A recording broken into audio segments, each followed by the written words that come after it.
दोस्तों, क्या आप जानना चाहते हैं अंगूर खाना सेहत के लिए कितना मुफीद है। अंगूर तो सभी को पसंद होंगे, लेकिन बहुत कम लोग जानते होंगे कि इसके हमारे जिस्म पर कौन से फ़वाइद हैं। चंद एक फ़वाइद मैं आपसे शेयर करता हूं जिससे पहले आप नहीं जानते होंगे। अंगूर का रोज़ाना इस्तेमाल घुटनों से दर्द से निजात दिलाने में मदद देता है। जिन लोगों को हड्डियों का मसला होता है या हड्डियों में दर्द रहता है, वो अंगूर का ज़्यादा से ज़्यादा इस्तेमाल करें।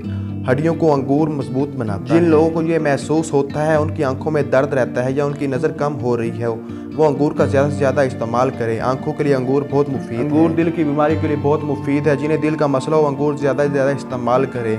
जिनका दिल घबराता हो, अंगूर ज़्यादा इस्तेमाल करें क्योंकि इनमें बहुत ज़्यादा विटामिन पाए जाते हैं। जिन लोगों को यूरिक एसिड का मसला हो, वो अंगूर ज़्यादा से ज़्यादा इस्तेमाल करें। अंगूर यूरिक एसिड को ख़त्म करने में मदद करते हैं। अंगूर गुर्दों की बीमारी के लिए बहुत फ़ायदेमंद है। जिनके गुर्दों में पथरी हो या जिनके गुर्दों में दर्द रहता हो, उनको चाहिए कि अंगूर ज़्यादा से ज़्यादा इस्तेमाल करें क्योंकि ये पथरी को ख़त्म करने में अहम किरदार अदा करता है। उम्मीद करता हूँ आप जान चुके होंगे अंगूर कौन सी बीमारी में फ़ायदेमंद है।